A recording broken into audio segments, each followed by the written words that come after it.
free. I don't even want it any other way. We go, we fly. You say goodbye, that's okay. I don't want it any.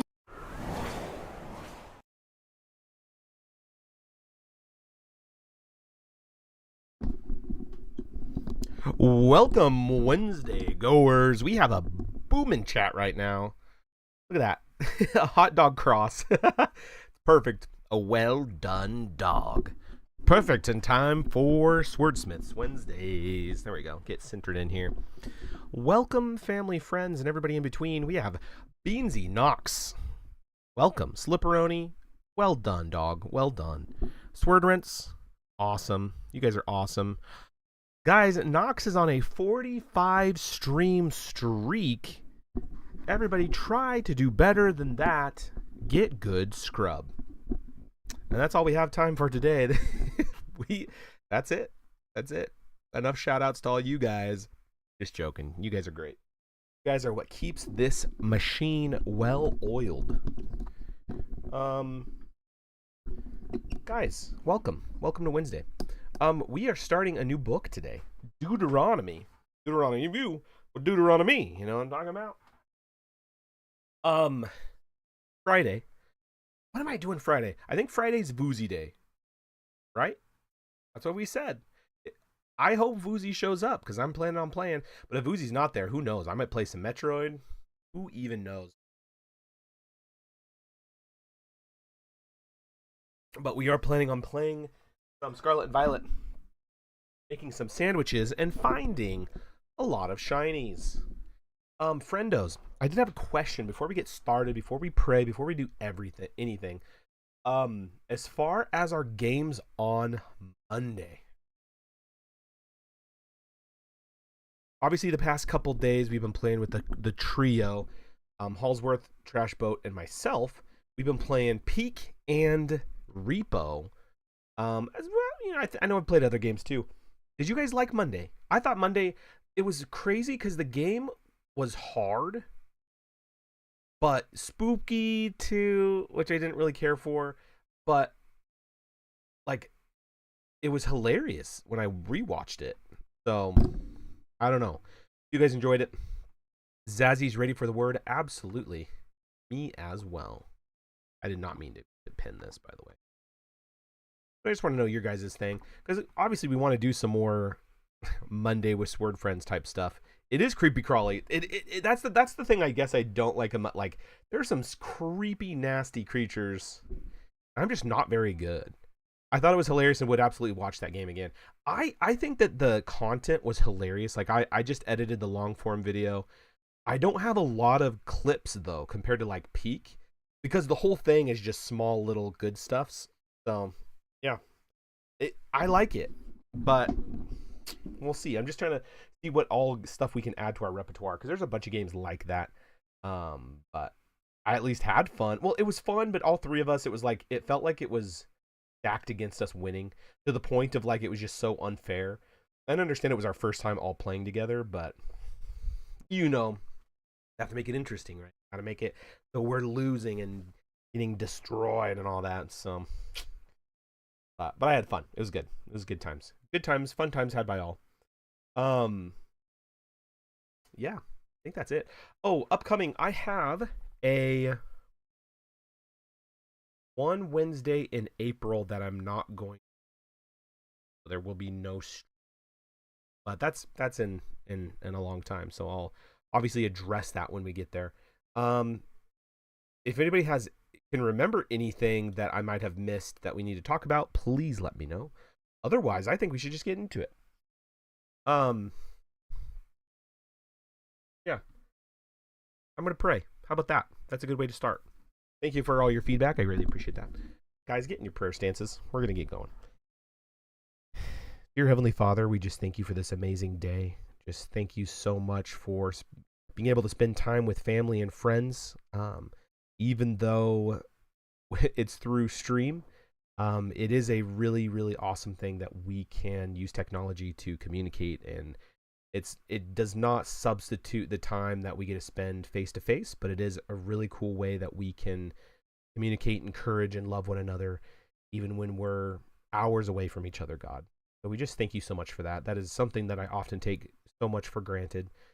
And Lord, we just ask that you just give us some peace this week. We reflect on Philippians 4:8, where while there's a bunch of darkness in the world, you do not call us to dwell on that, God. You call us to dwell on what's good and noble and just and worthy of good report. And we know that those are things that you give us, Lord. And so, God, just give us eyes and hearts to seek those out, to not dwell and wallow in the darkness in the world, because we know that the world is full of darkness. We know that the enemy rules the world, God. But we know that you are the almighty ruler above that.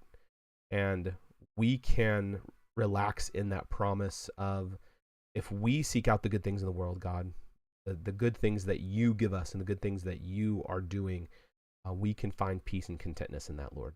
And we just thank you so much for that. So just allow our hearts and minds to be open to receiving that, and just to not be bogged down by all the craziness that's happening, Lord.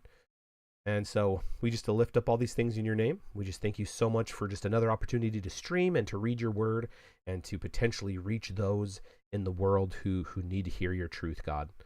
And so, Lord, just use this stream as a tool for your kingdom. And we just lift up stream to you tonight. And we just thank you so much for everybody who's attending today. In Jesus' name, amen. Break. Amen, friends. Guys, welcome. Welcome. Let's see. If you guys, like I said, interrupt me. If you guys have anything that needs to be said, I have a feeling that I'm forgetting something, and I don't know why. Our internet is also being weird. So if there's some weirdness, that's just going to happen. The chats are not popping up. There we go. Bear with me here. I'm going to pop out some chats.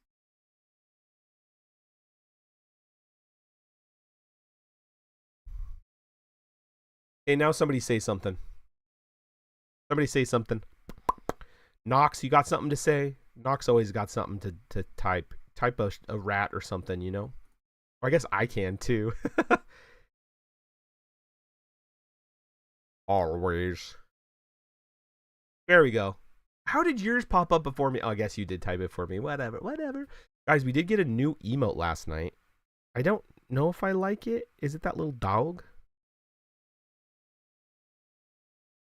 Which one was it?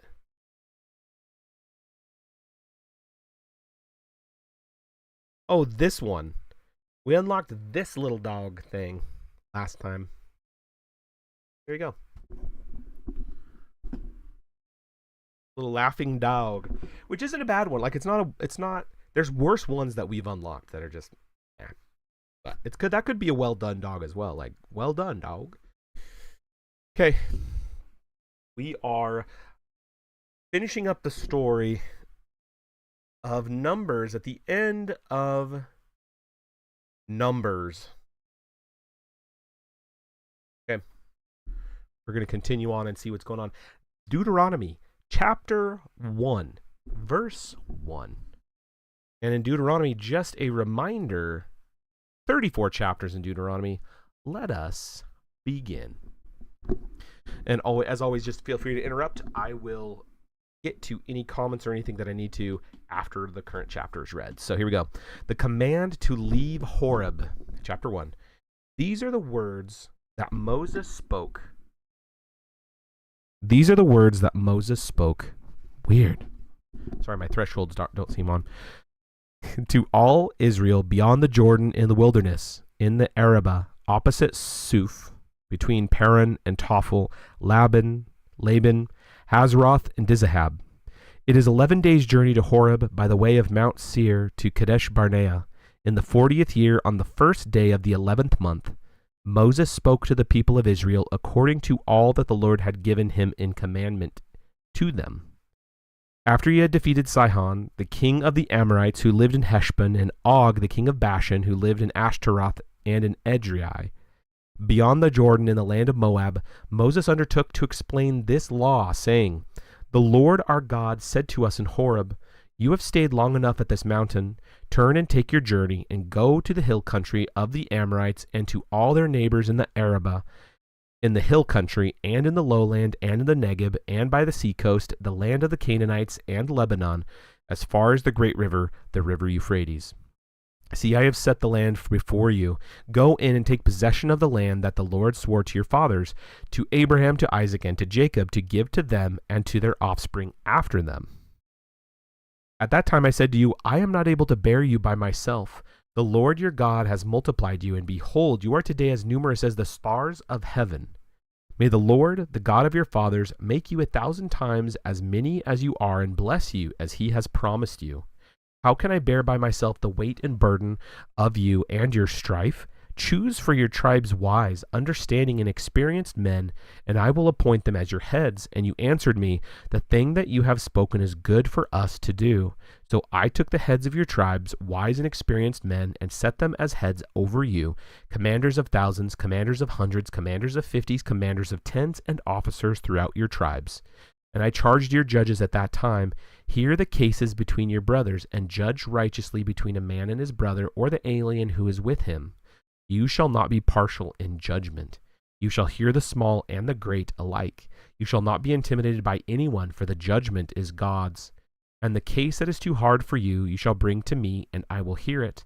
And I commanded you at that time all the things that you should do.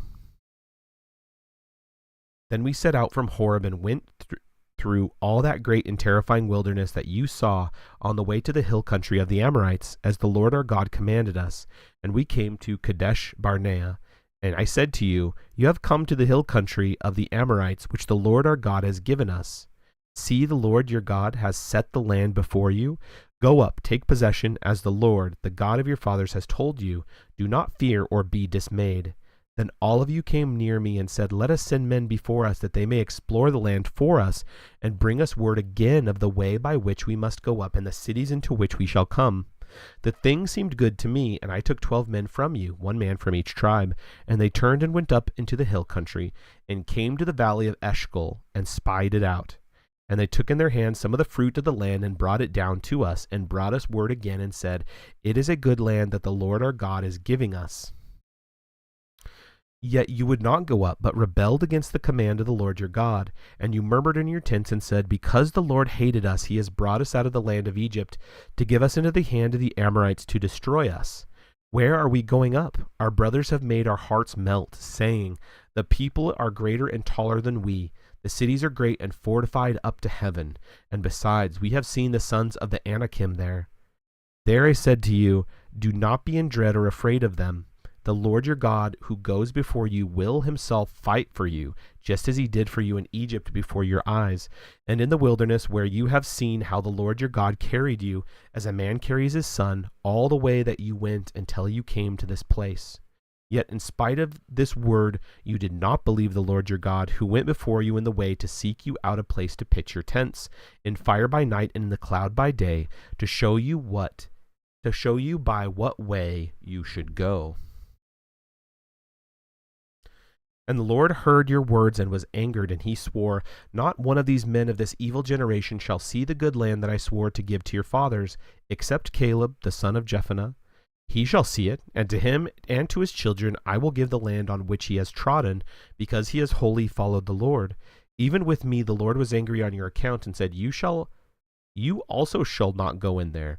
Joshua the son of Nun, who stands before you, he shall enter. Encourage him, for he shall cause Israel to inherit it. And as for your little ones, who you said will become a prey, and your children, who today have no knowledge of good or evil, they shall go in there, and to them I will give it, and they shall possess it. But as for you, turn and journey into the wilderness in the direction of the Red Sea.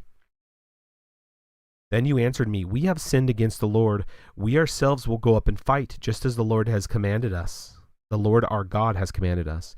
And every one of you fastened on his weapons of war, and thought it easy to go up into the hill country. And the Lord said to me, say to them, do not go up or fight, for I am not in your midst, lest you be defeated before your enemies.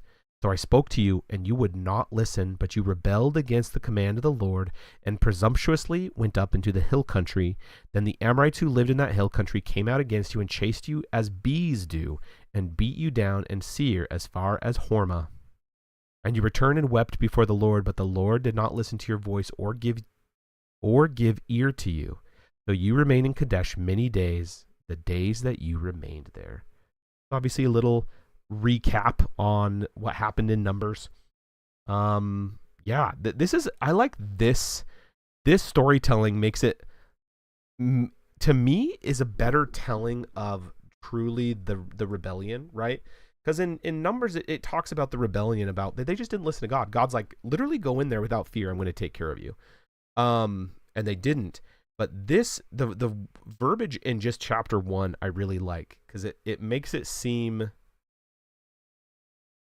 the rebellion, it's just, it comes across as more severe. Like, no, this is the reality of it, right? Let me see if I can find what I'm talking about. The leaders appointed, which is great. Israel's refusal.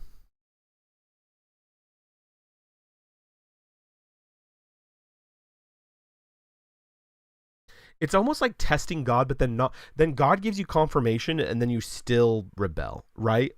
Like, God, I know you're in this cloud, which is already so supernatural. Let us send in some spies to go scout this out. Then they came back and are like, no, don't go in there. Or they said, no, I take that back. I'm not there yet. They said, oh, the land is good to eat, and then they still didn't go in there. Yet you would not go up, but rebelled against the command of the Lord your God, and you murmured in your tents. Yeah, you see almost like the confirmation of like, you already disobeyed God by sending in the spies almost, right? It's like, no, send them in a way, right? You're kind of like testing God. Okay, send the spies in just because we don't really trust the Lord. Send the spies in. They got some fruit. They brought the fruit back. It is a good land that the Lord God has given us. And then they still didn't go. And then they were murmuring in their tents because the Lord hated us. To me, that's just so frustrating to hear, right? Because none of this matters. It doesn't matter what the people looked like. It doesn't matter if they're big or small or whatever. It does not matter. All it says is that God is going to fight for you. Isn't the Anakim, isn't that like the what are the angel people? The Nephilim almost? Or is it different?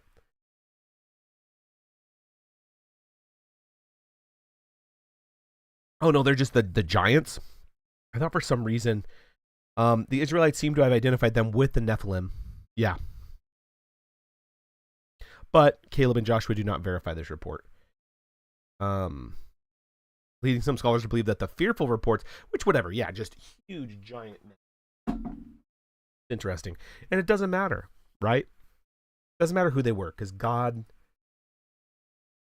told them to go. And multiple times, it's almost like they didn't want to go to begin with, but they're like, okay, we'll test God. But they were always going to be rebelling regardless of what evidence they had. And again, it's another thing of, this isn't an evidence-based argument. Well, we don't know if the land is good for us to go into. No, God already said it was, and it doesn't matter. And then it's like, we'll send in these 12 spies. Okay, they come back confirming what God had said, and they still don't want to do it. So they didn't care about the proof that the land was good for them. They just have that rebellion in their heart, and it makes sense. This is a good way. This just spells it out where it's like, yeah, they have caused a great sin against the Lord. Absolutely. Okay, I don't know why. It seems like this is so quiet. Is it just me? Is it good now? Oh, am I because I'm not speaking in it correctly? I need to speak in the front? Whatever. We'll figure it out. Maybe I have a threshold on so I'm not too loud.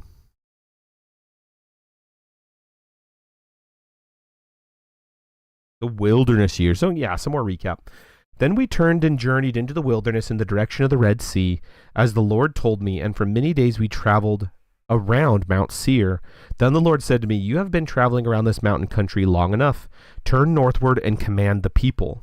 You are about to pass through the territory of your brothers, the people of Esau. who lived in Seir, and they will be afraid of you, so be very careful. Do not contend with them, for I will not give you any of their land. No, not so much as for the sole of the foot to tread on, because I have given Mount Seir to Esau as a possession. You shall purchase food from them with money, that you may eat, and you shall also buy water from them with money, that you may drink. For the Lord your God has blessed you in all the work of your hands. He knows you're going through this great wilderness.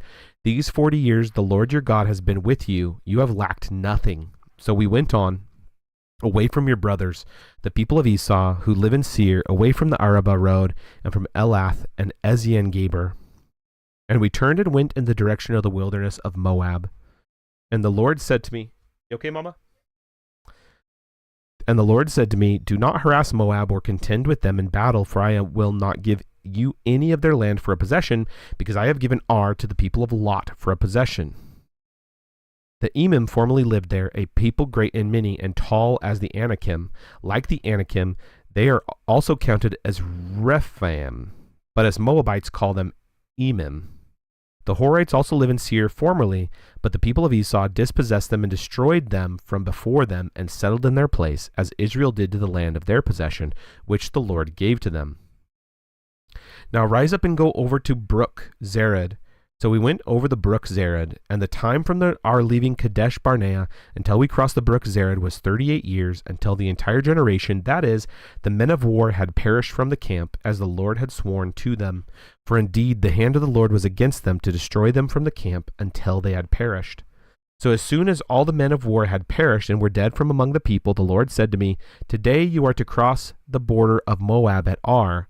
And when you approach the territory of the people of Ammon, do not harass them or contend with them, for I will not give you any of the land of the people of Ammon as a possession, because I have given it to the sons of Lot for a possession. It is also counted as a land of Rephaim. Rephaim formerly lived there, but the Amalekites called the Zamzummim, a people great and many, and as tall as the Anakim, but the Lord destroyed them before the Ammonites, and they dispossessed them and settled in their place, as he did for the people of Esau, who lived in Seir, when he destroyed the Horites before them, and they dispossessed them and settled in their place even to this day. As for the Avim, who lived in villages as far as Gaza, the Caphtorim, who came from Caphtor, destroyed them and settled in their place. Rise up, set out on your journey, and go over the valley of the Arnon. Behold, I have given into your hand Sihon the Amorite, king of Heshbon, and his land. Begin to take possession, and contend with him in battle. This day I will begin to put the dread and fear of you on the people who are under the whole heaven, who shall hear the report of you, and shall tremble and be in anguish because of you. So I sent messengers from the wilderness of Kedemoth to Sihon the king of Heshbon, and words of peace, saying, "Let me pass through your land. I will go only by the road. I will turn aside neither to the right nor to the left. You shall sell me food for money, that I may eat, and give me water for money, that I may drink. Only let me pass through on foot, as the sons of Esau who lived in Seir and the Moabites who lived in Ar did for me, until I go over the Jordan into the land that the Lord our God has given to us." But Sihon the king of Heshbon would not let us pass by him, for the Lord your God hardened his spirit and made his heart obstinate, that he might give him into your hand, as he is this day. And the Lord said to me, "Behold, I have begun to give Sihon and his land over to you. Begin to take possession, that you may occupy his land." Then Sihon came out against us, he and all his people, to battle at Jahaz. And the Lord our God gave him over to us, and we defeated him and his sons and all his people. And we captured all his cities at that time, and devoted to destruction every city, men, women, and children. We left no survivors, only the livestock we took as spoils for ourselves, and the plunder of the cities that we captured, from Aror, which is on the edge of the valley of the Arnon, and from the city that is in the valley, as far as Gilead. There was not a city too high for us. The Lord our God gave all into our hands. Only to the land of the sons of Ammon you did not draw near, that is, to all the banks of the river Jabbok, to the cities of the hill country, whatever the Lord our God had forbidden us.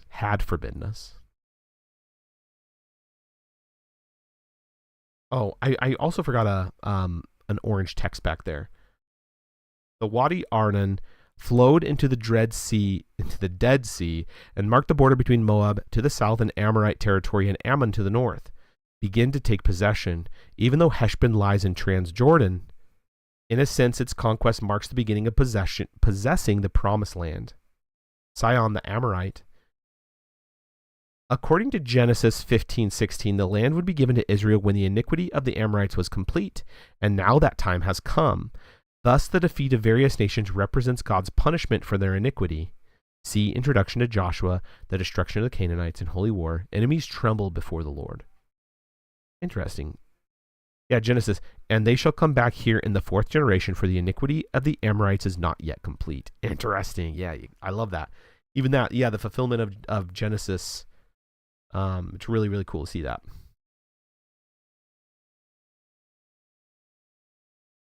Yeah, and then they defeated King Sihon, and they'll defeat King Og. Then, chapter 3, then we turned and went up the way to Bashan, and Og, the king of Bashan, came out against us, he and all his people, to battle at Edrei. But the Lord said to me, do not fear him, for I have given him and all his people and his land into your hand, and you shall do to him as you did to Sihon, the king of the Amorites, who lived in Heshbon. So the Lord our God gave into our hand Og also, the king of Bashan, and all his people, and we struck him down until he had no survivor left. But we took all his cities at that time. There was not a city that we did not take from them, 60 cities, the whole region of Argob, the kingdom of Og in Bashan. All these were cities fortified with high walls, gates, and bars, besides very many unwalled villages. We devoted them to destruction, as we did to Sihon the king of Heshbon, devoting to destruction every city, men, women, and children. But all the livestock and the spoils of the cities we took as our plunder. So we took the land at that time out of the hand of the 2 kings of the Amorites who were beyond the Jordan, from the valley of the Arnon to Mount Hermon. The Sidonians called Hermon Syrian, while the Amorites called it Senir. All the cities of the tableland and of Gilead and of Bashan, as far as Salakah and Edrei, cities of the kingdom of Og and Bashan, for only Og the king of Bashan was left of the remnant of the Rephaim. Behold, his bed was a bed of iron. It is not in Rabbah of the Amorites. 9 cubits was its length, and 4 cubits its breadth, according to the common cubit. When we took possession of this land at that time, I gave it to the Reubenites and the Gadites, and territory beginning at Aror, which is on the edge of the valley of the Arnon, and half the hill country of Gilead with its cities, the rest of Gilead and all Bashan. The kingdom of Og, that is all the region of Argob, I gave to the half tribe of Manasseh. All that portion of Bashan is called the land of Rephaim. Jair, the Manassite, took all the region of Argob, that is Bashan, as far as the border of the Geshurites and the Maacathites, and called the villages after his own name, Havoth Jair, as it is to this day. To Machir I gave Gilead, and to the Reubenites and the Gadites I gave the territory of Gilead, as far as the valley on the Arnon, with the middle of the valley as a border, as far over as the river Jabbok, the border of the Ammonites, the Arabah also, with the Jordan as the border, from Chinnereth as far as the sea of the Arabah, the salt sea, under the slopes of Pisgah on the east. And I commanded you at that time, saying, the Lord your God has given you this land to possess. All your men of valor shall cross over armed before your brothers, the people of Israel. Only your wives, your little ones, and your livestock, I know that you have much livestock, shall remain in the cities that I have given you, until the Lord gives rest to your brothers as to you, and they also occupy the land that the Lord your God gives them beyond the Jordan. Then each of you may return to his possession, which I have given you. And I commanded Joshua at that time, your eyes have seen all that the Lord your God has done to these 2 kings. So will the Lord do to all the kingdoms into which you are crossing. You shall not fear them, for it is the Lord your God who fights for you. And I pleaded with the Lord at this time, saying, O Lord God, you have only begun to show your servant your greatness and your mighty hand. For what God is there in heaven or on earth who could do such works and mighty acts as yours? Please let me go over and see the good land beyond the Jordan, that good hill country and Lebanon. But the Lord was angry with me because of you, and would not listen to me. And the Lord said to me, Enough from you, do not speak to me of this matter again. Go up to the top of Pisgah, and lift up your eyes westward and northward and southward and eastward, and look at it with your eyes, for you shall not go over this Jordan. But charge Joshua, and encourage and strengthen him, for he shall go over at the head of his people, and he shall put them in possession of the land that you shall see. So we remained in the valley opposite Beth Peor. Says distribution of Transjordan land. These verses recapitulate the distribution of the lands of Sihon and Og to the tribes of Reuben, Gad, and half the tribe of Manasseh. The repeat of this in Deuteronomy underscores that the possession of the promised land has begun, which should make Israel more confident to cross the Jordan and conquer the remaining land.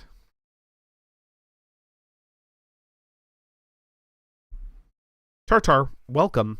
Glad you're here. We are 4 chapters in, or 3 chapters. We're reading the 4th chapter. Glad you could make it. Let's see. Guys, just for my sanity, I'm going to turn off my camera because I need to turn this light off. Because this is kind of a weird thing. But that light is hurting my eyes. So I'm going to try this. I'm still going to be chatting. So we're just going to do that. How about that?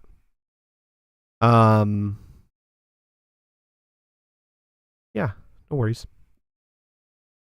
I'm glad you're here. Look at that. Oh, and Tartar, my drink of choice is non-chlorinated brake parts clean. Brought to you by Lucas Oil Products Incorporated. As always, it's a good water drinking glass. A good water drinking glass. Okay, friends, let us carry on. And now, O Israel, listen to the statutes and the rules that I am teaching you, and do them. Why is that not thresholding? There we go. Hello. Hola. Just me. Maybe it's some user error. Hello. Okay, I guess that'll be it. Where are you? I just explained it. Do I need to explain again? I just explained where I was going. Anonymous gifter, what is going on? Guys, thank you so much. Whoever you are, anonymous gifter, I appreciate that. You started a hype train. Look at that. Yeah, that's good. Get some people in here to read the word, you know? You're a subscriber, you can listen to the Bible. Here we go. Boom. Thank you so much, whoever that was. You sneaky, sneaky. And Beansy with the bits. Beansy, thank you so much. The bits go a very long way. Oh, let's turn this. Let's make this bigger. There we go. Thank you so much for the bits. That means a ton to me. Huge blessing. Swordwrench, just to answer your question, even though I thought I explained it, my eyes are hurting with that light on. I need to figure out a better light system. And if I don't have my camera on, I can turn that light off and whatever. So just today, for whatever reason, my eyes are just really sensitive to that light, and it's me reading. It's just whatever. So today I'm just going to be not with the camera, so I can turn that light off, get some eye rest. How about that?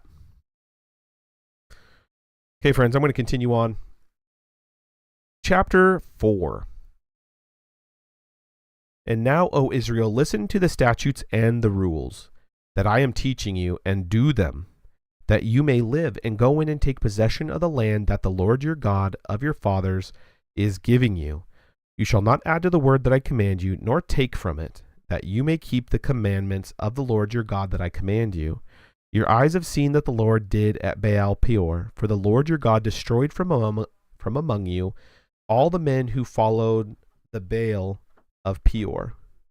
But you who held fast to the Lord your God are all alive today. See, I have taught you statutes and rules as the Lord my God has commanded me, that you should do them in the land that you are entering to take possession of it. Keep them and do them, for that will be your wisdom and your understanding in the sight of the peoples, who, when they hear all these statutes, will say, surely this great nation is a wise and understanding people. For what great nation is there that has a God so near to it as the Lord our God is to us whenever we call upon him? And what great nation is there that the statutes and rules so righteous as all this law that I set before you today? Only take care and keep your soul diligently, lest you forget the things that your eyes have seen, and lest they depart from your heart all the days of your life. Make them known to your children and to your children's children. How on the day that you stood before the Lord your God at Horeb, the Lord said to me, gather the people to me, that I may let them hear my words, so that they may learn to fear me all the days that they live on the earth, and that they may teach their children so. And you came near and stood at the foot of the mountain, while the mountains burned with fire to the heart of heaven, wrapped in darkness, cloud, and gloom. Then the Lord spoke to you out of the midst of the fire.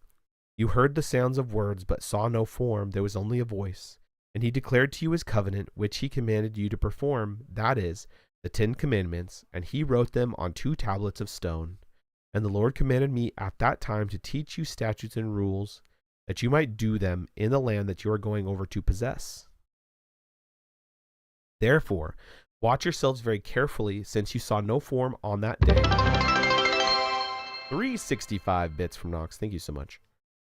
Since you saw no form on the day that the Lord spoke to you at Horeb out of the midst of the fire, beware lest you act corruptly by making a carved image for yourselves in the form of any figure, the likeness of male or female, the likeness of any animal that is on the earth, the likeness of any winged bird that flies in the air, the likeness of anything that creeps on the ground, the likeness of any fish that is in the water under the earth, and beware lest you raise your eyes to heaven.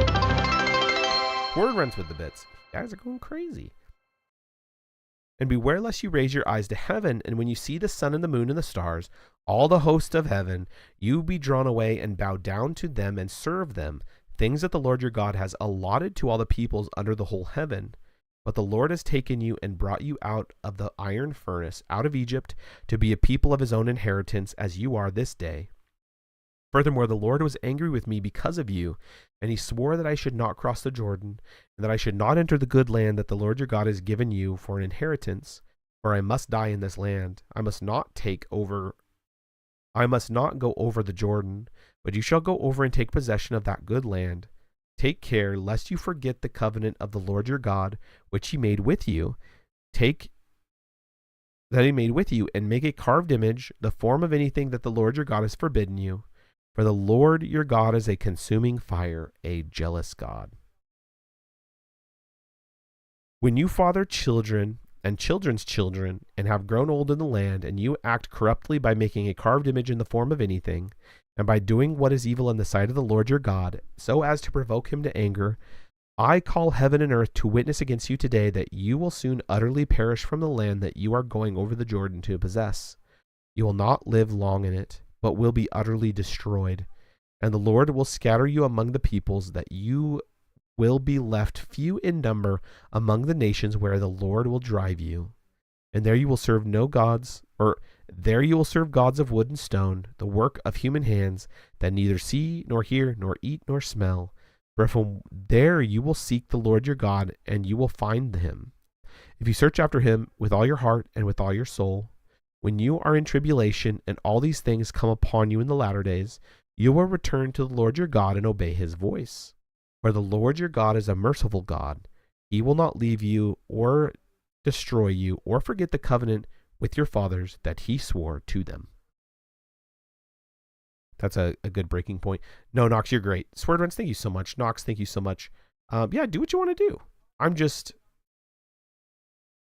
I'm acknowledging it after that little pause break.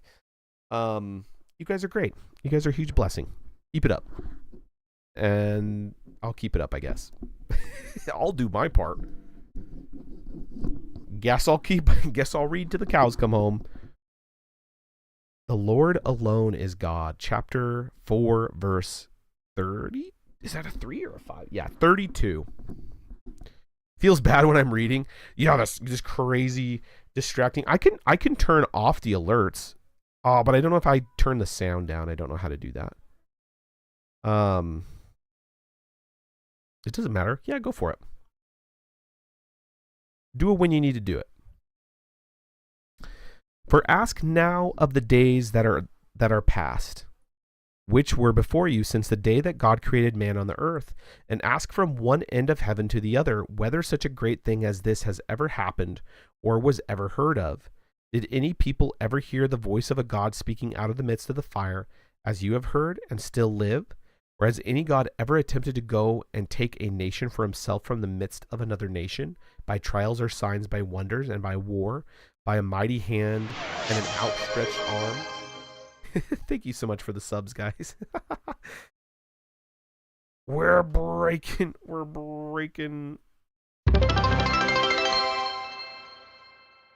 stuff. Look at that.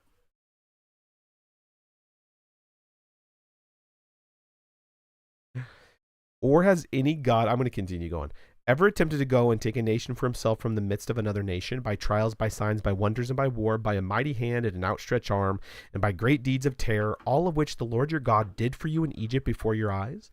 To you it was shown that you might know that the Lord is God. There is no other besides him. Out of heaven he let you hear his voice, that he might discipline you. And on earth he let you see his great fire, and you heard his words out of the midst of the fire. And because he loved your fathers and chose their offspring after them, and brought you out of Egypt with his own presence by his great power, driving out before you nations greater and mightier than you, to bring you in, to give you their land for an inheritance, as it is this day. Know therefore today, and lay it to your heart, that the Lord is good. The Lord is God in heaven above, and on the earth beneath.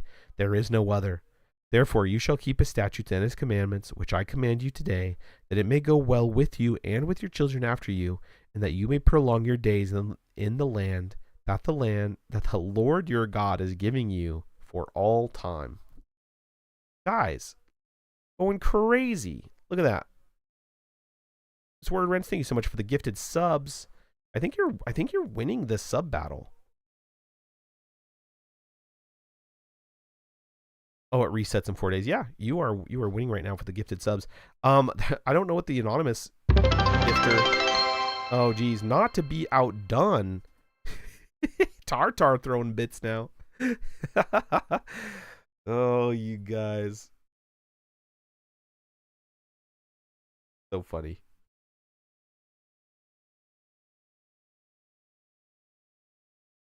It's all about them bits. That's right. That's right. We read a little bit of the word, and then you guys throw some bits down.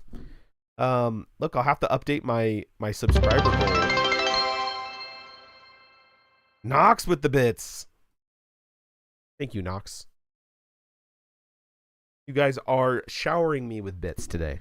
And subs, which are all great. This is what I'm excited for, but I don't know how to do. I don't know how to get this. It's just like random people have to come in. 98. 98 out of 100. Come on, followers, get in there. We're so close to 100. It's all right. It is all right. It will happen in the Lord's timing. How about that? Ox, thank you so much. Let's finish this chapter real quick. We can chat. City of Refuge. Also, like at the end of this one too. Gotta get the word out. It's true. It's very true. That is a good way to do it. That you may prolong your days in the land that the Lord your God is giving you for all time. Tartar donating some subs. We've already boosted. We've already broke our sub goal, which is crazy. We're at 92 out of 90. I don't know about any. I'm not good at math, but that seems like that's way more. That's could be an improper fraction, you know? Could be. 1 and 2/90ths. You know what I'm talking about? Or 1 and 1/45ths. Improper. I'll take it. It's great. Thank you, Tartar. Good job. Good job. You got a gift sub reward. Oh yeah, we gotta wait for the train to it's my boy with the math. I can do junior high grade math. You know, there we go. Thanks, Beansy, for the encouragement there. You know, got some improper fractions, not real math, but it functions. I understand the premise. Okay, I'm gonna get through the rest of this chapter real quick. We're almost there. Chapter 40 or verse 41. Yeah. Then Moses set apart 3 cities in the east beyond the Jordan, that the manslayer might flee there. Anyone who kills his neighbor unintentionally without being in enmity with him in time past, he may flee to one of these cities and save his life. Bezer in the wilderness on the tableland for the Reubenites, Ramoth in Gilead for the Gadites, and Golan in Bashan for the Manassites. This is the law that Moses set before the people of Israel. These are the testimonies, the statutes, and the rules which Moses spoke to the people of Israel when they came out of Egypt, beyond the Jordan in the valley opposite Beth Peor, in the land of Sihon, the king of the Amorites who lived in Heshbon, whom Moses and the people of Israel defeated when they came out of Egypt. And they took possession of his land and the land of Og, the king of Bashan, and 2 kings of the Amorites who lived in the east beyond the Jordan, from Arior, which is on the edge of the valley of the Arnon, as far as Mount Sirion, that is Hermon, together with all of Arabah on the east side of the Jordan, as far as the sea of the Arabah under the slopes of Pisgah. Boom. 10 commandments. We all know these bad boys. Yeah, Beansy, that's a math that you teach so you feel it. It is interesting. I think improper fractions, while they're not like an official math, like when you get older, but it does give like it's really just how you perceive numbers, right? It's like you're doing quick division, you know, you're finding common denominators, like there's a lot of good brain power that goes into improper fractions, you know. Yeah, definitely patterns, 100%. And so yeah, I think it is good to works your brain, right? Because you're kind of moving the numbers around. Yeah, it's good. It's good stuff. It is all patterns. I like seeing, you know, tying it back to the Lord, where it's like the craziest thing for me is that math and science, to the non-believer, math and science are basically man-made things that we use to quantify things that we have discovered, that we have made up. But it's like a true mathematician and a true scientist are like, no, they're discovering math and science that's literally built into the fabric of time and space, right? And you see math so perfectly, like in the Nautilus shell, right? You always see the Nautilus shell bisected on like math textbooks, because it is like the perfect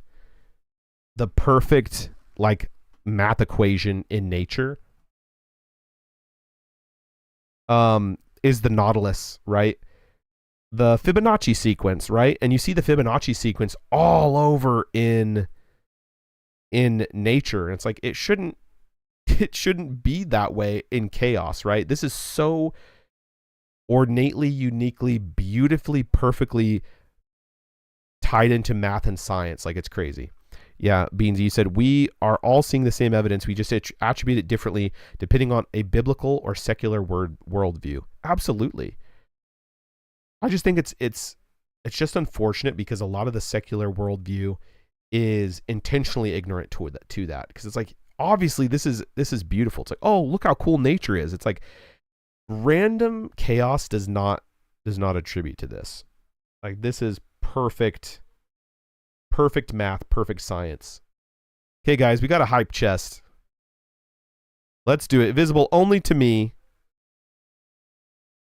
It's kind of funny.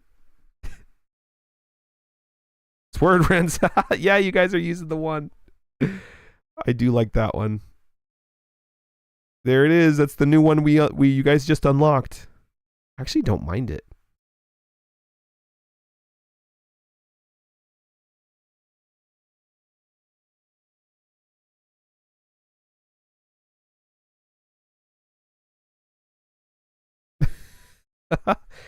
Romans, here we go. Oh, I don't know why Romans. I'll do it again. Romans 1:20. See, it works for me. It does the ESV for me. For his invisible attributes, namely his eternal power and divine nature, have been clearly perceived ever since the creation of the world in the things that have been made, so they are without excuse. Absolutely. Absolutely. Well, I think it's interesting what we just talked about too. When it kind of goes over. Let me see here. We just read it. I'm trying to find it because it was just interesting, where it was just talking about making idolatry. Oh, I guess it was right here. Idolatry forbidden, and everything that they say don't make a likeness of. You see every other religion, especially during that time, whether it's the Egyptians or the Greeks or whatever, all of them are animals, all of them are celestial bodies, all of them are literally everything outlined in here. It's saying don't do that because God made all those things. Like, you need to be attributing to the Lord, right? But it's like, even if you don't believe in God, why do you think other religions exist, right? It's like, well, I don't like that God. But you can't deny that the universe is made by a divine hand, right? So they substitute it for a just a terrible fake knockoff, right? But you still can't deny that it's like, oh yeah, well, yeah, what is it? What fool would not believe that our universe was made by like some sort of cosmic entity, right? Yeah, only a fool says that there is no God. The fool says in his heart there is no God. Yeah, highlighting that denying God is associated with moral corruption rather than a lack of intelligence. Yeah, again, it's not a smarts thing. It's totally a heart thing. Yeah, we are created to worship. Yep. Exactly. I've been getting in some conversations with some friends that I've just been trying to share with, and it's like, this is the thing that's interesting. It's like, well, when you don't have a God, it's all on you, and that's what they want, right? You are kind of your own deity at that point. And there's a certain, it's a lie, but there's a certain like responsibility with that does make you feel good. It's like, I'm doing this, right? Until you fail, which you inevitably will. And now you're, why are there so many people who don't believe in God who are like, have take on that responsibility, and it's good for a while, like, yes, I am my own God. I'm doing this. But then when you inevitably fail, how it just goes completely 180, where it's like, well, I'm worthless. I have nothing to live for. You know what I mean? It's like, it's such a fragile thing where it's like, like, it's still that innate sense that you want to believe in something, right? You still believe in the divine. You just selfishly want to put yourself in that place, but no man is perfect apart from Jesus, and so you're going to fail and you're going to hurt yourself, right? Because it's, whether it's your heart, choose Jesus, way to go.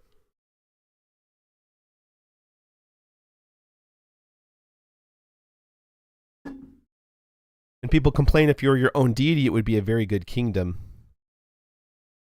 Right. And people complain, if you are your own deity, then it wouldn't be a very good kingdom. Right, exactly. Yeah. Yep. Yep, it's definitely a battle of what is it? Faith over evidence, right? It's kind of like what these rebellious Israelites did. Oh, well, God, if God would just show us evidence that he exists, then I would be more apt to believe him. Oh, well, here's some very staunch evidence. Oh, well, if only there was more evidence. It's like, okay, well, then do you not really want the evidence? Like, you just really just don't want to believe in God, right? Because even when Jesus walked the earth, people denied Jesus and they ultimately killed him. So, what are you trying to do? Well, if God would come down and come out of the clouds and say, I am God, I'd believe him. It's like, would you, or would you think that you were hallucinating or on drugs or something? God shows up and it's like, oh, well, I don't really like your stuff, so I'm not going to follow you even though you proved it. Okay, so you weren't waiting for evidence that he existed. You don't want to do it because you don't want the accountability, or you don't want to follow what the Bible says, right? It's a slippery slope, and it just keeps going. It's just a downward spiral from there for sure. And that's why the humility comes into it, right? Like, choosing Jesus is the most freeing thing that you can do, but you're having to put all that pride aside. And it is a beautiful thing, but it is a very hard thing, because any time you have to put your pride aside, it's a painful process, right? Tartar says, it's not related to this passage, but it reminds me of the passage in the Gospels about those who believe without seeing. Exactly, right? Exactly. That is interesting you say that, because I think I might have talked to Knox about this too. Is, I don't want to go too far in the weeds, but it's like just talking about other religions that also use Jesus in a different way. Not the Jesus in the Bible, but there's not a cheapskate version. What am I trying to say? A cheap knockoff version of Jesus. Where even though that there's a lot of believing without seeing, there's a lot of faith when it comes to believing in God, believing in Jesus Christ, right? There's nothing that I think it is like, there's not the crazy mental gymnastics that you have to go through as opposed to other of the fake religions, right? That people believe wholeheartedly. It's like, okay, well, I commend you on your faith, but you're still believing in the wrong Jesus. There's a lot of people believing zealously for the wrong Jesus who are going to go to hell, right? And that's definitely not what anybody wants. But it's like, I'm being vague because I'm trying to think of a comparison, but it's like, even though it takes faith to believe in God and Jesus, I'm not going through the crazy mental gymnastics to make it work. Like, God is truth. And there's some things where it's like, well, I don't know why all these bad things are happening to me. I don't know why all these bad things are happening to you. That's where the faith comes in, where it's like, well, I know these things about God. This is what he says. I'm going to trust in that and come out the other side, maybe knowing, maybe not, but knowing that the truths of God still stand, whether or not I understand why it is happening, right? But I'm not having to make these crazy jumps in logic about my history or the whatever book that I have. I know that, that's what Islam runs into that as well, where it's like, well, this and that, but then there's a huge contradiction. It's like, oh, well, you just have to believe it because it's faith. It's like, no, like God is never that way, right? The Bible and the truths are never this, like, just believe it because it's God. That's faith. No, because whatever. I'm going round and round. It's just kind of the same thing. It's just even though faith is a huge part, or the biggest part of believing in Jesus, it's like God makes it all make sense in not having to make these huge illogical jumps to make it make sense, if that makes sense. Yeah. Anyway, it takes more faith to believe in evolution than in God's creation. Absolutely. Yeah. I believe it. And I know that even Darwin said, which this is always something that people refute, of whether Darwin, yada, yada, if he really turned back to Jesus in the end. But he did say, like, this is my theory of evolution. However, if it contradicts, like if something, I forgot what the exact quote was. It's like, if you have to make a leap that, basically if you have to make a leap that doesn't make sense, or goes against what like God's creation, then throw it all away, basically. And I'll have to find it. I don't want to just spout facts that I don't have sources for, but if you don't want to believe in God's creation, it's easy to just throw that out. It doesn't matter, because I just don't want to believe anyway, right? It's my heart doesn't want to believe it. It has nothing to do with my mind, right? Anyway, we'll get back on track. I'm circling up. I don't know how to explain it any better, which that's on me. I just need to get better at explaining what I'm trying to say, but cool. 10 Commandments. We all know about that. We can still chat about other stuff too. I'm more than okay with doing that. I wanted to read this orange text real quick.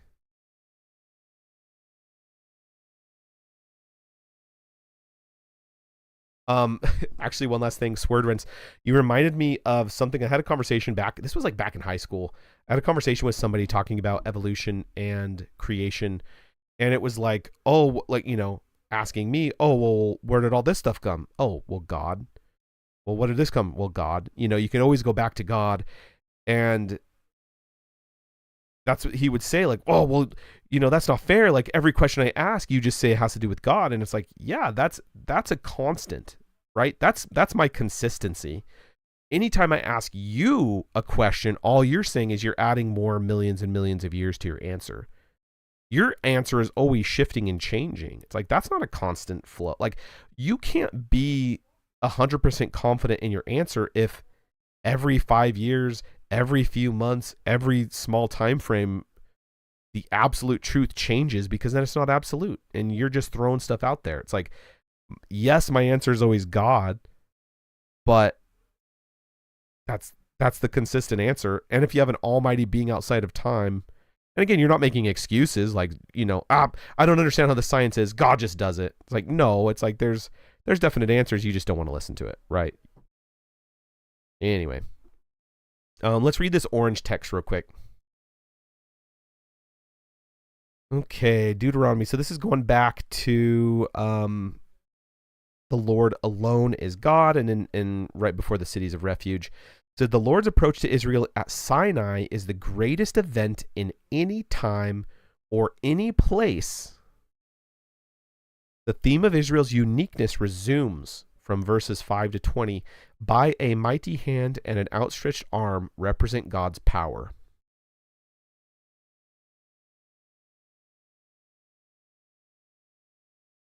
Yeah, that's cool. That's really cool. Really cool. 10 Commandments. Where have we seen these before? Chapter 5. And Moses summoned all Israel and said to them, Hear, O Israel, the statutes and the rules that I speak in your hearing today, and you shall learn them and be careful to do them. The Lord our God made a covenant with us in Horeb.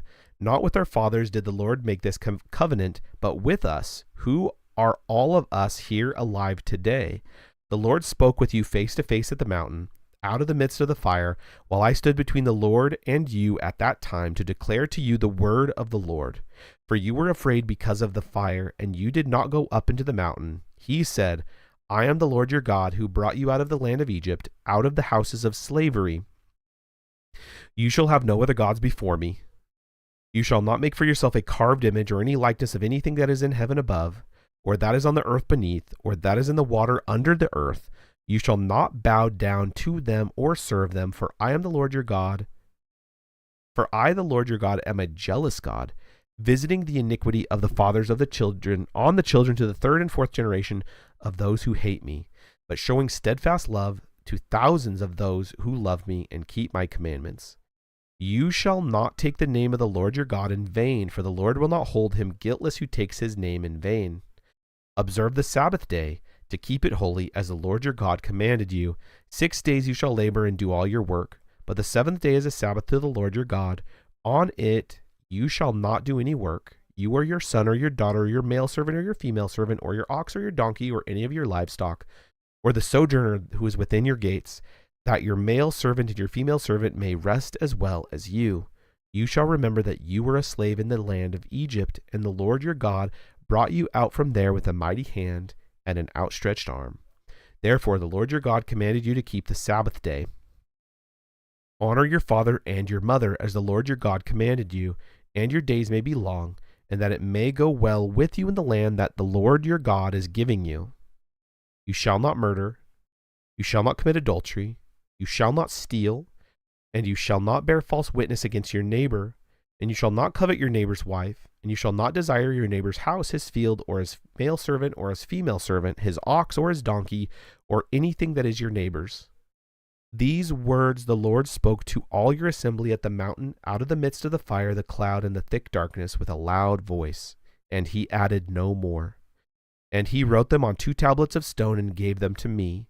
And as soon as you heard the voice out of the midst of the darkness, while the mountain was burning with fire, you came near to me, all the heads of your tribes and your elders.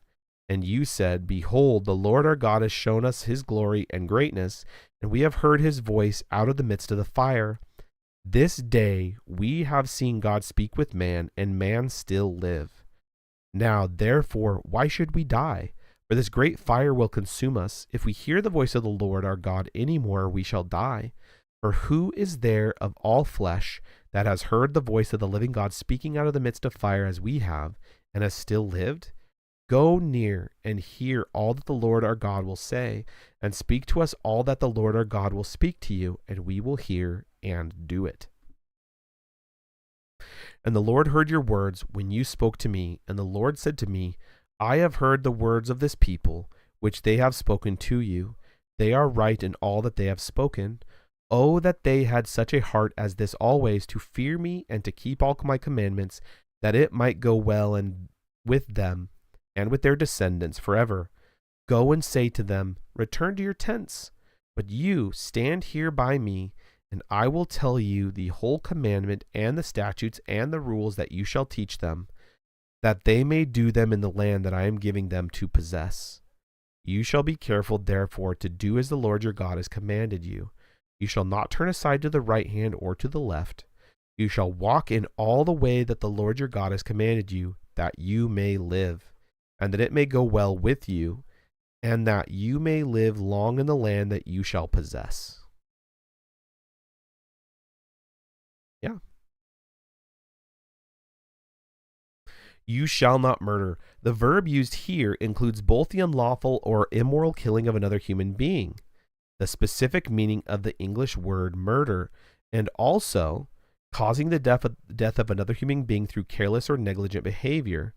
The verb is never used in the OT of killing in war. The exact opposite of murder is commanded in Leviticus 19:18. You shall love your neighbor as yourself.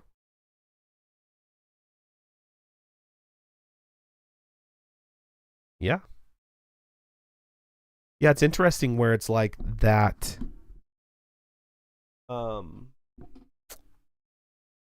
There's this duality, right?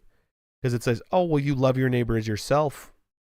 Specifically, yeah, is the same thing as like you shall not murder. Because those who love themselves don't want to harm themselves, right?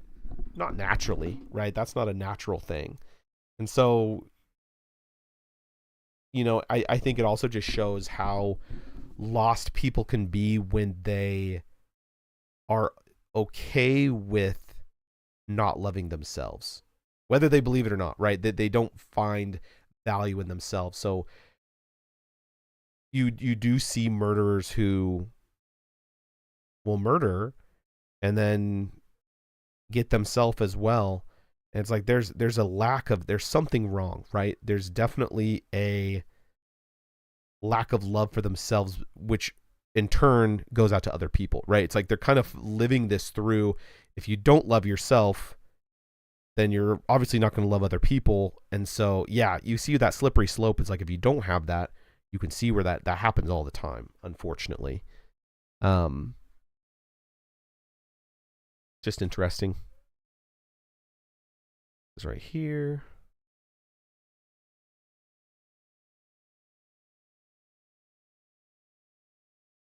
Don't bear false witness. Boom. Go to 6. I want to make sure that I'm not getting...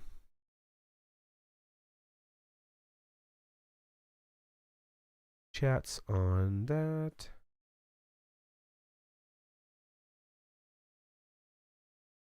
Okay, we good, fam. We good.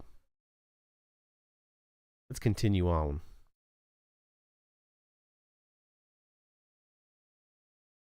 The greatest commandment. Now this is the commandment, the statutes and the rules that the Lord your God commanded me to teach you, that you may do them in the land to which you are going over to possess it, that you may fear the Lord your God, you and your son's son, by keeping all the statutes and his commandments, which I command you, all the days of your life, and that your days may be long. Hear therefore, O Israel, and be careful to do them, that it may go well with you, and that you may multiply greatly, as the Lord, the God of your fathers, has promised you, in the land flowing with milk and honey. Hear, O Israel, the Lord our God, the Lord is one. You shall love the Lord your God with all your heart, with all your soul, and with all your might. And these words that I command you today shall be on your heart. You shall teach them diligently to your children, and shall talk of them when you sit in your house, and when you walk by the way, and when you lie down, and when you rise. You shall bind them as a sign on your hand, and they shall be as frontlets between your eyes. You shall write them on the doorposts of your house and on your gates. When the Lord your God brings you into the land that he swore to your fathers, to Abraham, to Isaac, and to Jacob, to give you, with great and good cities that you did not build, and houses full of all good things that you did not fill, and cisterns that you did not dig, and vineyards and olive trees that you did not plant. And when you eat and are full, then take care lest you forget the Lord, who brought you out of the land of Egypt, out of the houses of slavery. It is the Lord your God you shall fear, him you shall serve, and by his name you shall swear.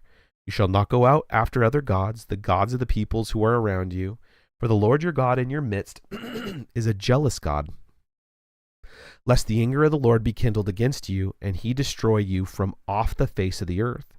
You shall not put the Lord your God to the test, as you tested him in Massah. You shall diligently keep the commandments of the Lord your God, and his testimonies and his statutes, which he has commanded you, and you shall do what is right and good in the sight of the Lord, that it may go well with you, and that you may go in and take possession of the good land that the Lord swore to give to your fathers, by thrusting out all your enemies from before you, as the Lord had promised. When your son asks you in time to come, what is the meaning of the testimonies and the statutes and the rules that the Lord our God has commanded you? Then you shall say to your son, we were Pharaoh's slaves in Egypt, and the Lord brought us out of Egypt with a mighty hand. And the Lord showed signs and wonders, great and grievous, against Egypt and against Pharaoh and all his household before our eyes. And he brought us out from there, that he might bring us in and give us the land that he swore to give to our fathers. And the Lord commanded us to do all these statutes, to fear the Lord our God, for our good always, that he might preserve us alive, as we are this day. And it will be righteousness for us if we are careful to do all this commandment before the Lord our God, as he has commanded us. Read the orange text. The greatest commandment. These verses contain one of the great commandments, namely to love God with all of one's power, which follows the famous statement of the uniqueness of God. The section comprises general exhortations to obey and warnings not to disobey. I've noticed, and this seems obvious. I'm not saying that this is some profound thing, but it's God's relationship to us. I know that God's our Father, right? God is your dad, your heavenly Father. But when you have, everybody is a child of somebody, right? And even when you have your own children, it's like a lot of these commandments and like how just people in general act towards God is totally, you see it on a micro scale from like your own children to back to the parents, or to whatever children back to the parents, right? You think of like how, where does it say this in this? I wanted to read this greatest commandment. With our heart and soul. I wanted to hear where it says, right here. You shall not go after other gods. It is the Lord your God you shall fear. Him you shall serve, and by his name you shall swear. You shall not go after any other gods, the gods of the peoples who are around you. For the Lord your God in your midst is a jealous God. You know, it's kind of like, look at this at a micro scale, where it's like, I teach my son to do something, right? I teach him to do what's good, and I know it's going to be fulfilling to him. And then he goes out and instantly does something counter to that. I would be very upset with him, especially if it's something that's going to cause him harm, right? Because I love my child. And it's like, I'm not going to want him to do something that's going to be harmful to him, right? And that's where that jealousy comes in, where you always hear jealousy and it's always a bad thing, but it's like, when it's coming from, like, me and my wife should be jealous for each other's love as well, right? It's also mirrored in that. You should be jealous for your child's love. There's nothing wrong with that, right? And so, yeah, it's just interesting where you can see that on the micro scale. It's like, hey, teach your son to do something profitable. And the moment they don't do that, that is the most aggravating thing, because they're not doing what's good for them even. So then you look at it on the macro scale, it's like, yeah, the Lord our God who created all of us, who is our Father, tells you, whether it's in the Bible or through diligent prayer or through confirmation or through other believers, whatever, do this. This is going to be fulfilling and life-giving to you. Nah, I'm going to squander it. I'm going to go do this sin instead. Like, it's the same exact thing. It's literally a perfect mirror. And I think it's, obviously it's designed to be that way. Everything can be boiled down to looking at how God sees, or how a parent sees their child, like a very small child. God's jealousy is for something that already belongs to him. Yeah, absolutely. Absolutely. Yeah, what did he is jealous for me? Isn't that not oceans? Hurricane, I am a tree. What is that one? How he loves. Yeah, that's it. I was thinking of ocean just because it talks about hurricane. It's a different type, but yeah, good. Yeah, crazy. I do love this song. How he loves is really, really good.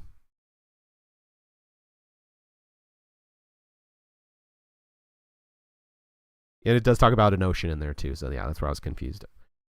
Okay, there we go. Yeah. Oh, I already got it up here, Knox. Too slow. Nice try.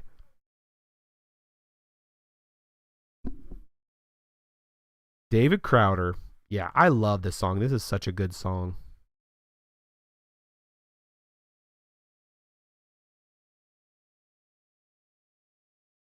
Yeah.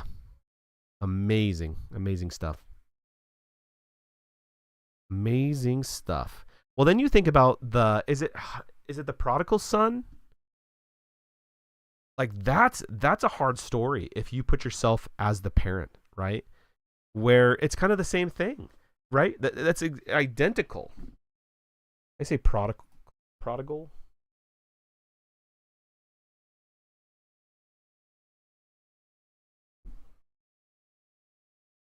Where it's like, yeah, it's kind of the same preference, the parable of the prodigal son, where it's like, yeah, set you up perfectly. Hey, do all these things. You're going to live comfortably happy. No, I want to do my own thing. I want to test it out. And to the point where he, the son is so broken, lost, starving, like the epitome of suffering, right? And comes back, and the father just wants, like, doesn't care about that. Like, it's just that longing, that jealousy to just have a son back and know that he's safe and, good. It's a beautiful thing. It's a beautiful thing to put that personalness to God, which is how it should be. That's how it is. He loves perfectly, so obviously it would be that way.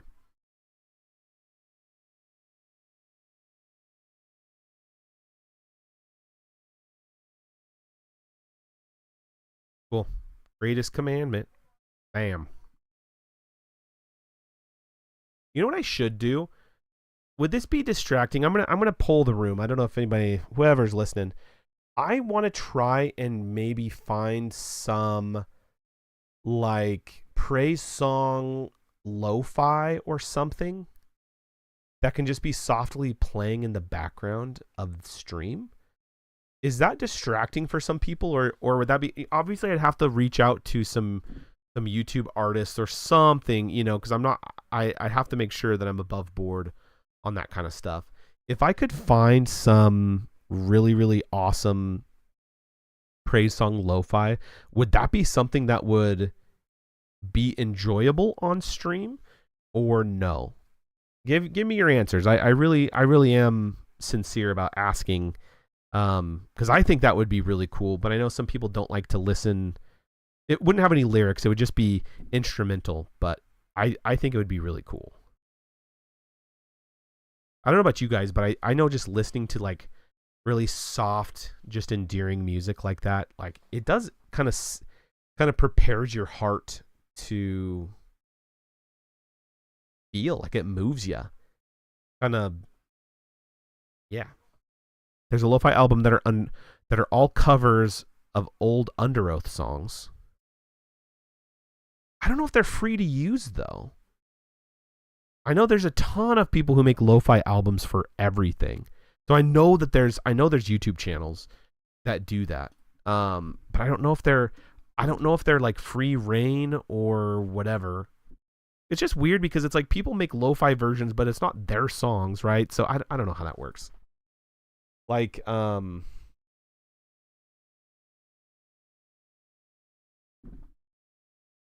yeah, like these the Lo-Fi Christian is a popular one I've listened to. That's kind of the main one. But I've listened to a lot of these. It'd just be cool. Just be cool. Anyway, I just have to reach out to them, but if you guys think that's good, I've only had one answer. Knox is the only person who's answered me on whether or not that would be enjoyable or not. So, and we can always try it as well. Yeah, it's weird. It's like I don't know who has the jurisdiction. Is it the people who made the lo-fi are basically making a rendition of other people's songs? So how do they have jurisdiction over the original owner of the song? Slipperoni says yes as well.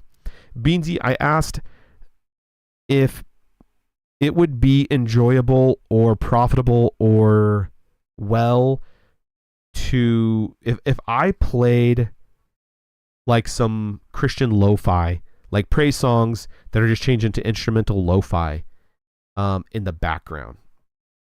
Tartar is non-committal with a sure. I can do that too, Slipperoni. I just don't know how that works with actually like covers of licensed music. But yeah, I'll look into it. Basically, I'll do the work on that side. I just want you guys to, if that's distracting, yeah, I love lo-fi. And it doesn't have to be lo-fi. I just personally enjoy it. And it's Christian music, so it's like, yeah. Okay, well, I've had a few yeses. I think it's worth for me to go do it. Now we got a Boss Haas, you're counted out already. This is a for West Coasters only. So I don't know.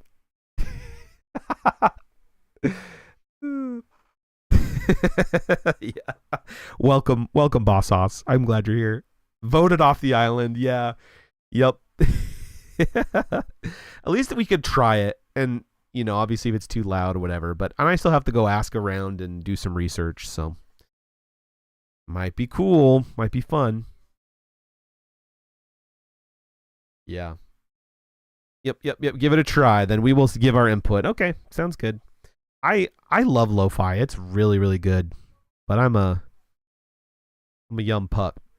Been here the whole time. Finally speak up and instantly shot down. It's because you gave the only like completely opposite 180 answer. Well, that's why I'm asking, right? Like we could try it. If you find it distracting, maybe we won't do it. But we'll have half of the stream. It's like a pizza. We all order a pizza. Half the stream will have lo-fi. The other half will not have Wi-Fi. We'll split it up. every 5 minutes the Wi-Fi will turn on and off, and so you'll just have a checkerboard of lo-fi. Did I say Wi-Fi? A checkerboard of lo-fi throughout the Bible reading. There you go. Got to be fair to everybody. Every chapter will alternate.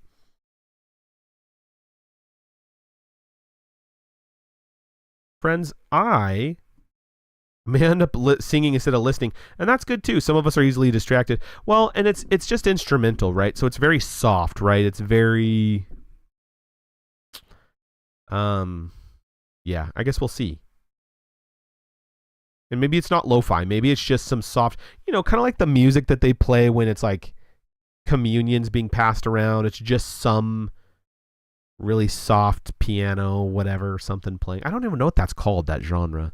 Kind of like a spiritual blanket song. Does that make sense?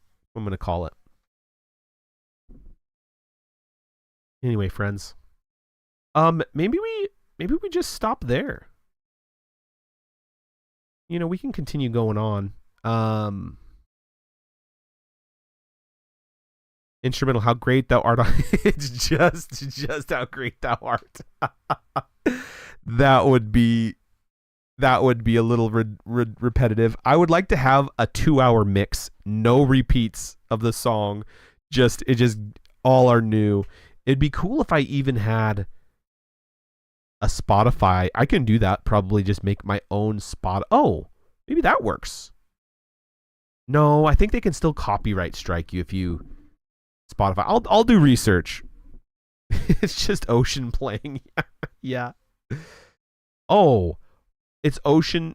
Well, I was like, is it oceans or just ocean sounds like seagulls and stuff? You could do that. That might be peaceful. Just have the waves and some birds, some seagulls screeching in the background. Might be nice. Yep. All good things. I'm still thinking like Darude Sandstorm might be a good thing. As somebody who went to high school in the 90s, every big shindig used Darude Sandstorm for, it kind of fits with this wandering in the desert theme that we're doing, Best song. It is a really good song, wandering in the desert for 40 years. So if this stream lasts for 40 years, we'll do Darude Sandstorm just to emulate the Old Testament wandering, right? I'm just saying Oceans is so long. Yeah, it's true. I do like it though, but it is a long one. It is a long one. Guys, we are going off the rails. We're going crazy, which we can do that. I'm going to stop reading, but I'm going to turn this back on. Not like you guys need to see me or anything. But I'm here. I got to turn this off first. Welcome. Oh my goodness. I was kind of relaxing. It happens. How is everybody doing today? And if we want to keep reading, it's like, hey, stop talking and read. I can read as well. But I think we're at a kind of a good spot. We had some good conversations.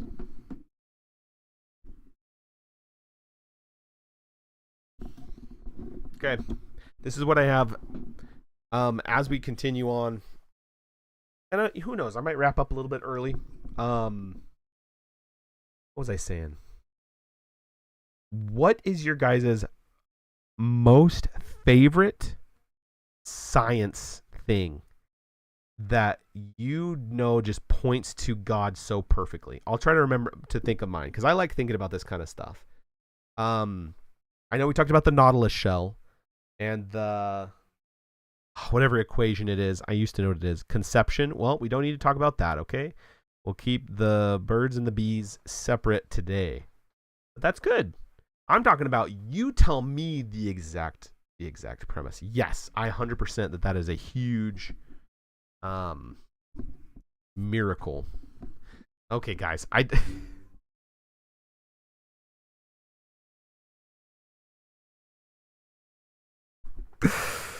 This was a scientific endeavor, and you guys have derailed it. Lo and behold, none other by Tartar. I have no... Yep. I think we're just going to wrap up stream at that point. You guys, we'll just I'll pray on my own own time for all of you. It's not wrong. I'm not denying that that's not wrong, but that's not what I had in mind. That's not. Let me think. The seasons. Okay. I don't want you to just throw out things. Like I want you to tell me the principle. I'm trying to figure out. Let me think. Vastness of space is pretty awesome. I think you guys are misinterpreting what I want from you, but that's all right.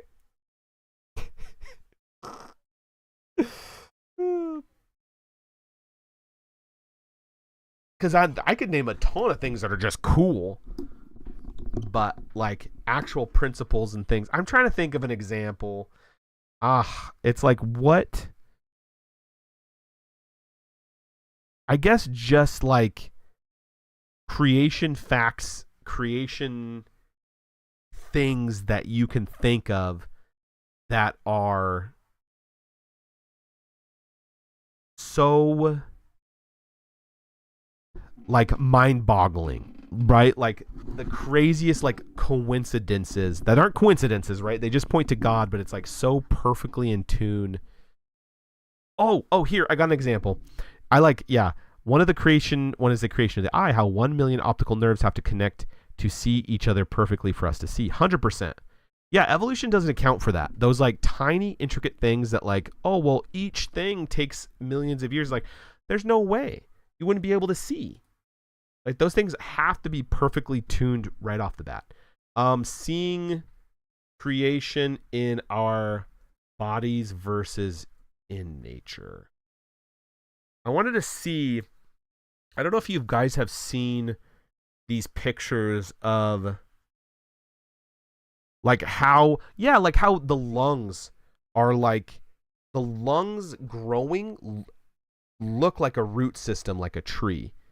Right? And all these things of like, and then why do trees give us oxygen that we need to breathe, which go into our lungs? It's like you can see that everything's just perfectly entwined. I want to see if I can find something like that. I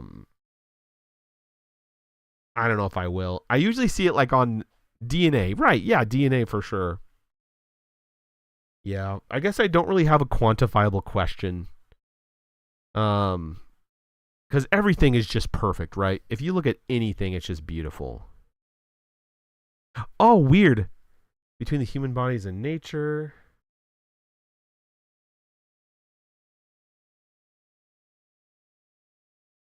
It's so funny because a lot of these, like, we are nature, are not like talking about God's creation, right? They're seeing the similarities between how the world is made and how we are made. And it's like, that's exactly right. That's how God did it. We are nature because we're not really nature. We are just all God's creation. Yeah, like stuff like this, like how the rings of the tree and like our finger, like people have come up with all these things that you can see God's God's craftiness. Not craftiness. What's it called? His workmanship in everything, right?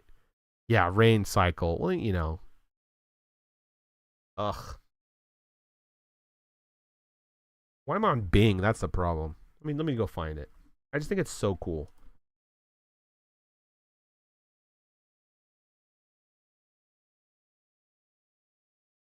In human body versus in nature.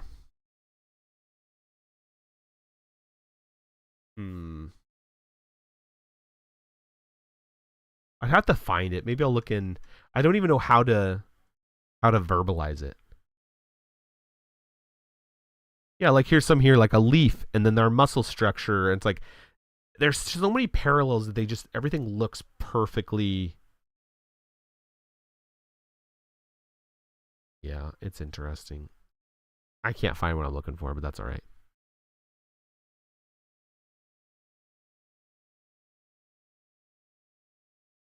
I guess I'm looking for some deep cuts, like some deep cuts, because obviously everything's cool. Everything on the human body is just awesome.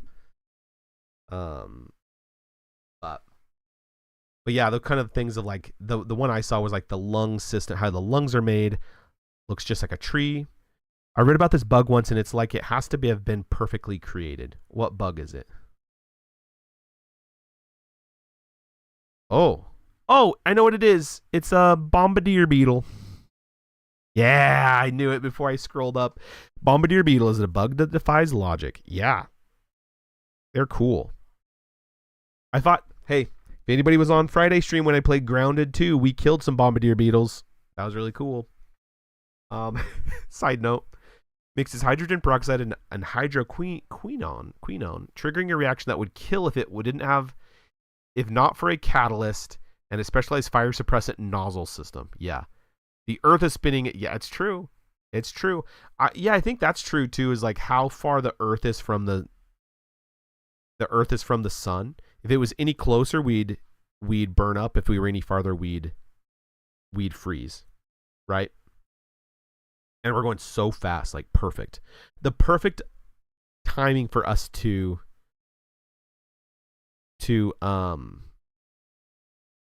not fly off, right? Because if it was going any faster, we wouldn't be able to live here. Yeah, bombardier beetles are cool. I think there's a lot of cool bugs and animals that are just like, it's weird that evolution is kind of like, oh, they're just anomalies. It's like they don't make sense in your system. They don't. Even bumblebees don't make sense, right? There's so much stuff that ants, uncles, all of them, yeah. Pretty cool. Yeah. Yep. Guys, what good time. What good time do we have? It's awesome. Well, even just like, why is our sun called the sun, right? It's a star, but why is it called the sun? But then, so everything revolves around the sun. We are the third planet from the sun. And it's like just all the symbolism of numbers just within creation as well that point back to Jesus, right? It's kind of all the things in that one. What's the Louis Giglio one, right? Have you seen this? Is it How Great Is Our God? Boss Hoss or Slipperoni, have you watched this? Slipperoni or Louis Giglio does this. God's Perfection. Really, really cool. Seeing I don't know if it's that one. I don't know if it's, what is the science one?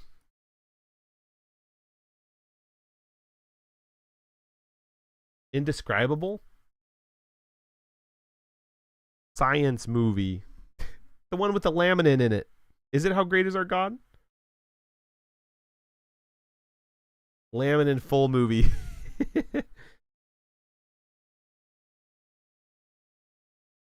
I don't want to click it because I don't want to get slammed.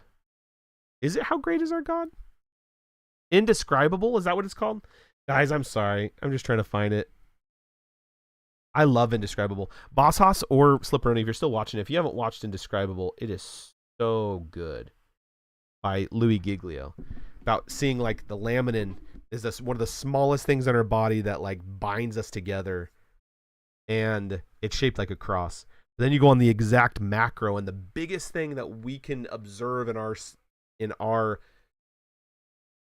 infinite expanse of the cosmos, in the very center, the nucleus of the very center star is this cross. And it's like, no matter where you look in nature, the cross is just printed in everything. It's really, really cool. I know the laminin video is a short on YouTube, but it comes from the Indescribable series. He talks about it differently, but it's awesome. It's one of the coolest books. If there's nothing that gets you fired up for God's creation, it's that. That is such, and it's powerful. It's very spiritually emboldening too. It's really cool. Anyway, Slipperoni, Boss Hoss, you both have not seen it. Look it up, please. It's so good. I think you watch it for free on YouTube. It is definitely a worthwhile watch. Yeah. Anyway, there you go. I just know everybody else has watched it in chat. I don't know if you guys both have watched it. And since you have it, boom, there you go. Can you watch it on YouTube? Let's look. Because we had it on DVD. Ken Hovind had a cool video series, but that has been 30 years since I've seen it. Oh, Tartar. You're so far behind on that. Yeah. I love Kent Hovind series. We just talked about that the other day with Sword Rinse. Watch Louis Giglio. Indescribable. Oh, it's literally here. Boom. What a cool sermon. What a cool sermon. Yeah, I was actually just sharing with everybody. Kent Hovind was on the George Janko podcast talking about dinosaurs and evolution and all that science too, which was really cool. Which again, I've watched Kent Hovind for a very long time and love all of that stuff. Really what got me fired up in just creation science anyway. Just really cool. Really cool. I just think the cool thing about that is like the explanation for the dinosaurs, and it makes perfect sense in a biblical setting if you literally read the Bible. You know, yeah, there's so much stuff. Just like with the pre-flood, right? With the water above the firmament, which would basically be a hydrosphere around the world, around the earth. It would basically create a hyperbaric chamber. All the oxygen would be highly pressurized between the hydrosphere and the earth. Yeah, Answers in Genesis is good. Yes, absolutely. So what that would mean was it was a super increase amount of oxygen. People could run and not get tired. People could age to be 900 years old. It checks that off the list. It makes perfect sense. That's why people's ages after the flood went down significantly, because there's no hyperbaric chamber. You're not getting that enriched environment, right? Well, lizards never stop growing. So if you put lizards in an environment where they have basically infinite energy, infinite resources because of oxygen, you could get lizards to grow to gigantic dinosaur-sizes. Absolutely. Especially when they're finding these dinosaur skulls and skeletons that even their nostril designs and their framework and the sheer size of them do not make sense with the oxygen that we would have today, right? There's not enough oxygen today to support giant lizard dinosaur sized creatures nowadays. But in a pre-flood world, it makes a lot of sense, right? Anyway, it's just really cool. Kent Hovind goes over all that. And it makes sense. It's not a big jump, and it's why we have all these oil deposits and why we have all these fossil fuels post flood, because the flood literally wiped out tons of animals, creating these huge deposits that we can now tap into, not taking millions of years, maybe a few thousand years. And the flood answers a ton of questions. The Grand Canyon, stuff like that, where the Grand Canyon's a weird anomaly because the shape of the channel is a huge meander, which means that it's a slow erosion, but it's also super super steep, which means it's a fast erosion. So did the Grand Canyon take millions of years, but the evidence dictates that it was a super fast erosion? So how do you have both in that? Well, it would make sense in the flood account. All this stuff. It's just really cool. Yeah, it's just really fun. I just like all that. Well, that's all. There's Caleb's TED Talk. 200 bits. The bits. The bits. But it is definitely not a salvation issue, so I know a lot of people get hung up on it. God will frustrate the wisdom of the wise. Worldly wisdom pales in comparison to the wisdom of God's wisdom. 100%. 100%. Yes. Yes, indeed. Amen to that. I think that's a good time to end it with some zazzy wisdom about God's wisdom. Boom. Yes, I like that. The frustrate the wisdom of the wise. Yep. Well, and we're already seeing too, though, the just wisdom. It's like we're seeing like what's right will be wrong, what's wrong will be right, and it all jumps back into it's like, well, worldly wisdom. Once you get to that point, worldly wisdom is getting further and further and further away from godly wisdom. Absolutely. Oh, I saw this really cool graph about wisdom. And so like why more people are rejecting God and godly wisdom is because if you look at the chart, God is consistent. His wisdom is always going to be good. And humans might be down here like, oh, being wise. But the further you get debased, the further you pull away from God, the more extreme that gap appears to be. And the more the gap is. So then it seems like God's wisdom is so extreme. It's like God's wisdom has not changed from the beginning of time. And it is good and it is just and it is awesome. But if we pull further away from God, then it's like your perspective on it. It's like, look at this huge gap between what's right and wrong. It's like, yeah, that's what happens when an immoral world encounters Jesus. They think it's extreme. It's like, no, it's because you are so debased. You need to come back to the fold. We will welcome you with open arms, right? So wild. Well, friends, that's all the time we have. I'm going to quit a little bit early. I appreciate you all. Thanks for showering me with bits and stuff. I don't know which one of you is anonymously donating stuff. It could be 2 people or more, different. I'll find you. And we'll see. We'll play some Catan or eat some cheese together or something like that. Yeah, that's how I do. Friends, I love you all. Thank you so much for joining me. I know we only got through 6 chapters and they're all just kind of some repeat stuff from Numbers, but it's good. Good conversations, good stuff.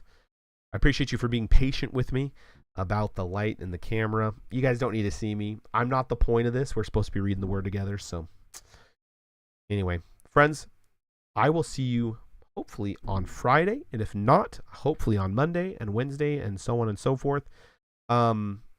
Be blessed. Have a great rest of your week.